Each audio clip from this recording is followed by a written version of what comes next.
Rich Rodriguez, Michigan, 2008 to 2010. If you were alive during the late 2000s, the phrase "Rich Rod to Michigan" probably still makes you wince. Rich Rodriguez had just led West Virginia to national prominence. 32 wins over 3 years, 3 straight top 10 finishes, and a spread option offense that terrified defenses. He was a rising star and a modernizer. So when Michigan hired him in 2008, it was supposed to be the beginning of a new era in Ann Arbor. But here's the problem. Rodriguez's high-speed zone read scheme clashed violently with Michigan's deep-rooted pro-style, smash-mouth culture.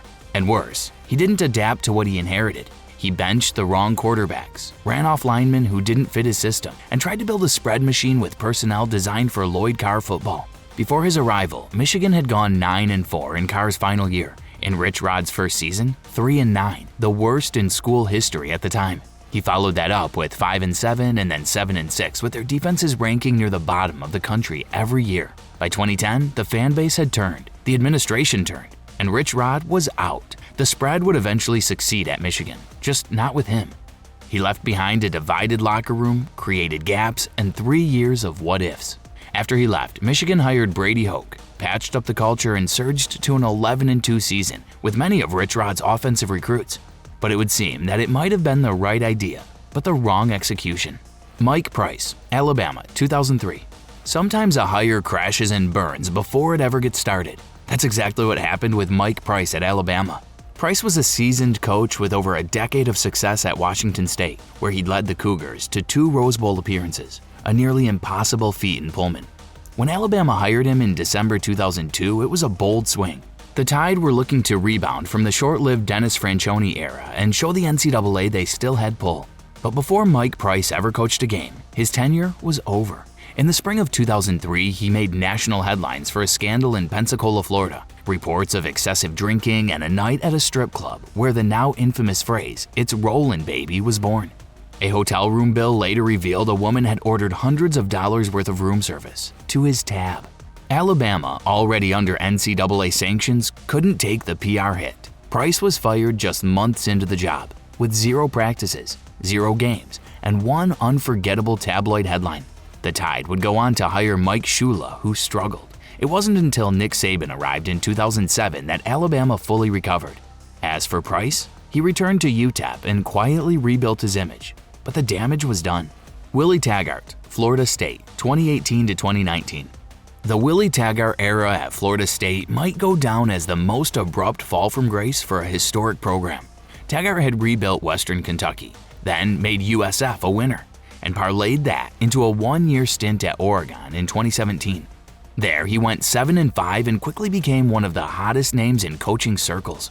When Florida State fired Jimbo Fisher in 2017, they moved quickly to grab Tagart. After all, he was a Florida native, a known recruiter, and brought energy and swagger that felt like a fit in Tallahassee. But here's the problem. Florida State wasn't stable, and Tagart didn't stabilize it. He inherited a team that had gone 7-6 in Fisher's chaotic final year, and promptly went 5-7 in 2018. It was FSU's first losing season since 1976. The offense was undisciplined, the line was broken, and by year 2, things didn't get better, they got worse. Midway through the 2019 season, after a 4-5 start and a humiliating loss in Miami, Tagart was fired. His final record? 9-12, the fastest firing in Florida State history, and a $20 million buyout. FSU turned to Mike Norvell next, who would spend multiple years cleaning up the mess. Tagart's exit wasn't just about wins and losses. It was about the brand taking a major national hit. Charlie Weis, Notre Dame, 2005 to 2009, and Kansas, 2012 to 2014. Charlie Weis may have had the most expensive fall from grace in modern college football history, twice. The former Patriots offensive coordinator was hired by Notre Dame in 2005 with massive hype. He was supposed to bring NFL-level play calling and preparation to South Bend, and early on it worked. With Brady Quinn at quarterback, the Irish went 9-3 and 10-3 in Weis's first 2 seasons. He got a 10-year contract extension before even coaching a bowl game, but it all unraveled quickly. From 2007 to 2009, Notre Dame went 16-21. The defense collapsed. The offense stalled. Weis was fired with a buyout that would eventually total nearly $20 million. That should have been the end, but Kansas came calling in 2012. Despite going 1-11 his first season, he was retained. and still couldn't turn it around. He went 6-22 overall and was fired early in 2014. Kansas paid over $5.6 million to make him go away, while Notre Dame was still sending checks. Between both schools, Charlie Weis earned nearly $30 million in buyouts, making him one of the highest-paid unemployed coaches in the sport's history. Scott Frost, Nebraska, 2018 to 2022. The Scott Frost hire was supposed to be the fairy tale ending. Nebraska's favorite son, the undefeated UCF coach who just stunned the nation by going 13-0 and declaring a national title in 2017. When Frost took over in Lincoln, fans believed they'd finally return to dominance. Before Frost arrived, Nebraska had just gone 4-8 under Mike Riley. Expectations were modest but optimistic. Instead, Frost's team made losing an art form. His first season, 4-8 again. Second year, 5-7. The team lost an astonishing number of one-score games, 22 of them during his tenure. Despite improving talent in close contests, Frost's Cornhuskers never figured out how to finish. In 2021, Nebraska went 3-9, all 9 losses by single digits, including heartbreakers to Michigan, Michigan State, and Oklahoma. By 2022, with patience gone and donors frustrated, Frost was fired just 3 games into the season, following a home loss to Georgia Southern. Final record, 16-31, one of the worst records ever for a Nebraska coach. The experiment was supposed to bring Nebraska back. Instead, it became a lesson in how far a program can fall, even with a hometown hero at the helm. Lane Kiffin, Tennessee, 2009. Lane Kiffin's lone season at Tennessee was less a coaching tenure and more a chaotic college football fever dream. After 1 year as the Raiders head coach in the NFL, Kiffin was hired in 2009 to lead a once-proud Volunteers program that had just fired Philip Fulmer after a 5-7 season. Tennessee fans were desperate for a jolt. Kiffin brought swagger and headlines. He promised to sing Rocky Top all night long after beating Florida and called out Urban Meyer publicly, before ever coaching a game. On the field, it wasn't all bad. He went 7-6, took the Vols to a bowl, and nearly beat Alabama. His aggressive recruiting style even landed a top 10 class. But off the field, pure turbulence. NCAA investigations swirled, recruiting violations were investigated, and Kiffin's brash approach rubbed people the wrong way in SEC circles. Then, out of nowhere in January 2010, USC called. Kiffin bolted in the middle of the night, literally, for the Trojans. He left a shocked Tennessee fan base with burning mattresses and national ridicule. Tennessee would spiral from there. In the 4 seasons following his exit, they had 3 different head coaches and 0 winning seasons. Meanwhile, Kiffin at USC? That didn't exactly work out either. More on that later. Turner Gill, Kansas, 2010 to 2011. When Turner Gill was hired by Kansas in 2010, it was seen as a major get. He had just taken a struggling Buffalo program to a MAC championship and a bowl game, a feat many thought impossible. Kansas, coming off the tail end of the Mark Mangino era, believed Gill could replicate that magic and bring respectability to a basketball-first school. Before Gill arrived, Kansas had gone 5-7 in 2009, but that followed a historic 12-1 Orange Bowl season just 2 years back in 2007. There was still some talent on the roster, but in Gill's first season, the Jayhawks opened with a loss to North Dakota State and finished 3-9. His second year was even worse, 2-10 overall, winless in the Big 12, and routinely blown out. Kansas ranked near the bottom of the country in both offense and defense. The program regressed fast. Attendance cratered. Fans stopped showing up, and after just 2 seasons and a 5-19 record, Gill was fired. Kansas then spent a decade cycling through failed coaches, Charlie Weis, David Beatty, Les Miles, each tenure worse than the last, before finally stabilizing under Lance Leipold. Gill's hire was supposed to be forward-thinking. Instead, it kicked off one of the most notorious coaching graveyards in Power 5 history. Steve Sarkeesian, USC 2014 to 2015. Steve Sarkeesian's return to USC was supposed to be a homecoming. A former Pete Carroll assistant and successful Washington head coach, Sark was brought in to restore the Trojans' swagger post-Lane Kiffin. In 2014, USC went 9-4 under Sark, and things looked promising, even if there were questions about his in-game decisions. But 2015 unraveled fast. Sarkeesian reportedly showed up intoxicated to a booster event before the season, slurring his speech in front of donors. He blamed it on medication. The program tried to contain it. Then, mid-season, more reports emerged of erratic behavior. Sark missed practices. rumors swirled that alcohol had been a long-term issue behind the scenes. On October 12, 2015, Sarkeesian was placed on leave and then fired the same day. He never coached another game for USC.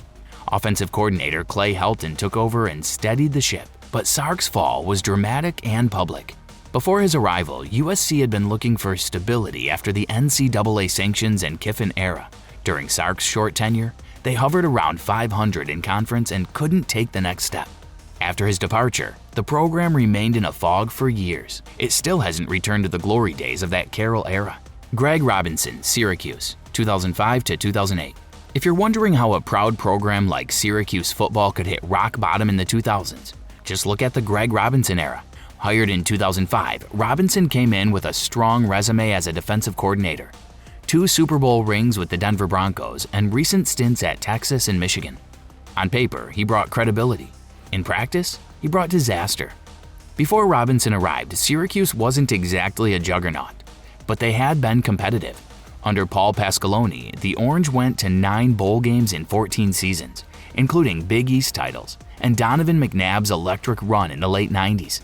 In his final year, 2004, Pasqualoni went 6-6. Not elite, but bowl eligible. Enter Greg Robinson. His first season, a 1-10 disaster. The offense was stuck in the mud. The defense, his specialty, gave up 400+ yards per game, and fans started fleeing the Carrier Dome in droves. That was just the beginning. Over 4 years, Syracuse went 5-37 under Robinson. Let that sink in. 5 wins in 4 full seasons. His Big East record, a staggering 2-25. Syracuse lost to Akron, lost to Iowa by 35, lost to everyone, everywhere, in every possible way. And it wasn't just losing, it was the quotes. After a 20-point loss, Robinson told the media, "I saw a gleam in our guys' eyes today." It became a punchline. By the end, he was more meme than coach. Robinson was finally fired in 2008 after a 3-9 season, but the damage was done. The program was gutted. Syracuse became an afterthought in college football, eventually leaving the Big East for the ACC with little momentum. His replacement, Doug Maroney, needed years to rebuild just the basics of competitiveness. Kevin Steele, Tennessee, 2021. Kevin Steele's coaching career at Tennessee was so bizarre. It reads more like a bureaucratic punchline than a football story. A longtime SEC assistant with a solid reputation as a defensive coordinator, Steele had just finished an underwhelming interim stint at Auburn when Tennessee came calling, but not for the head job, not yet. Tennessee was in turmoil. Head coach Jeremy Pruitt had just been fired amid a recruiting scandal, and the entire athletic department was bracing for NCAA fallout. So in January 2021, Steele was hired as a senior defensive assistant, but within a week, Pruitt was gone, and suddenly Steele was Tennessee's interim head coach. He never coached a game. While Steele was settling into his new office, the Vols were finalizing a deal with UCF's Josh Heupel, just 43 days after joining the program and without ever wearing a headset on the sidelines. Kevin Steele was dismissed. His payout? Over $900,000. Before Steele's weird cameo, Tennessee had gone 3-7 under Pruitt in 2020. After Steele's blink and you'll miss it stay, Josh Heupel took over and brought the offense back to life, eventually leading the Vols to their first 11-win season since 2001. Steele's Tennessee stop is remembered not for results, but for how wild college football money and timing can be. Hired, promoted, replaced, paid, all without a kickoff. Al Golden, Miami, 2011 to 2015. When Al Golden was hired by Miami in 2011, he was seen as a stabilizer. The former Temple head coach had taken a perennially awful program and made them respectable, including a 9-4 campaign in 2009. Miami, meanwhile, was dealing with the aftermath of Randy Shannon's underachievement and looming NCAA investigations tied to the Nevin Shapiro booster scandal. Golden walked into a Category 5 mess. The roster was hollow, sanctions were looming, but he brought professionalism and PR polish. Miami fans hoped he could modernize the U without losing its edge. In his first few seasons, Golden posted decent but unspectacular records, 6-6, 7-5, then 9-4 in 2013. But his teams consistently underperformed in big games, and the defense, coordinated by his longtime assistant Mark D'Onofrio, became a punching bag. By 2015, frustration hit a boiling point. On October 24th, Miami suffered a historic 58-0 home loss to Clemson, the worst in program history. That was the final straw. Golden was fired the next day, His final record at Miami, 32-25, with no 10-win seasons, no conference titles, and no bowl wins. Before he arrived, Miami had gone 7-6 under Randy Shannon, and Golden didn't change their fortunes. After he left, the program cycled through Mark Richt and Manny Diaz before Mario Cristobal was brought home. Golden became the face of underwhelming results at a brand that expected greatness. Karl Derell, Colorado, 2020-2022. Karl Derell's tenure at Colorado started as a surprise hire and ended with a thud. After Mel Tucker abruptly left for Michigan State in 2020, Colorado scrambled to find a coach just weeks before spring practice. They turned to Derell, who hadn't been a college head coach in over a decade and was working in the NFL as a position coach. At first, the move seemed to work. Colorado went 4-2 in the COVID-shortened 2020 season and even reached the Alamo Bowl. Derell was named Pac-12 Coach of the Year, but it turned out to be fool's gold. In 2021, the Buffs regressed badly, finishing 4-8 with one of the worst offenses in college football. By 2022, things were in free fall. Colorado started 0-5, getting blown out week after week. Fan interest cratered, recruiting momentum vanished, and the team looked completely lifeless. Derell was fired in October 2022. His final record, 8-15 overall, 6-15 in Pac-12 play. After he left, Colorado went all in on a polar opposite, hiring Deion Sanders, whose bold, media-savvy style couldn't be further from Derell's quiet demeanor. Before Derell, Colorado had flashes of hope with Mel Tucker leading. During, a complete collapse. His tenure marked one of the lowest moments in program history, not just for the record, but for how far expectations fell. Urban Meyer, Jacksonville Jaguars, 2021. A little bit of a twist with this one. Urban Meyer is one of the most successful college football coaches of the 21st century. National championships at Florida and Ohio State, a 187-32 record, and a reputation for building fast, physical teams that won on Saturdays. But when he took over the Jacksonville Jaguars in 2021, it wasn't just a transition, it was a train wreck. The hire itself was headline-grabbing. Jacksonville had just gone 1-15. Meyer was brought in to reshape the culture and develop #1 pick Trevor Lawrence. Instead, the season turned into a circus. Meyer signed Tim Tebow as a tight end. He openly criticized assistant coaches. He benched star players without explanation. Then came the off-field drama. After a Week 4 loss to Cincinnati, Meyer stayed behind in Ohio and was filmed dancing intimately with a woman who wasn't his wife at a bar, wearing Jaguars gear.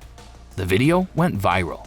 Trust with the team collapsed. By December, it got worse. Reports emerged he kicked his kicker in practice. The locker room was lost. On December 16th, after just 13 games, Urban Meyer was fired. His record? 2-11. His legacy? Dented. It was one of the shortest and most embarrassing stints for any college coaching legend trying to make the NFL leap. And for those who wanted to believe, great coaching is great coaching, Meyer's NFL failure was a harsh lesson in translation. And now it's your turn. Drop a comment. Which coaching move did we miss? If you enjoyed watching this video, click to subscribe, and we'll see you in the next one.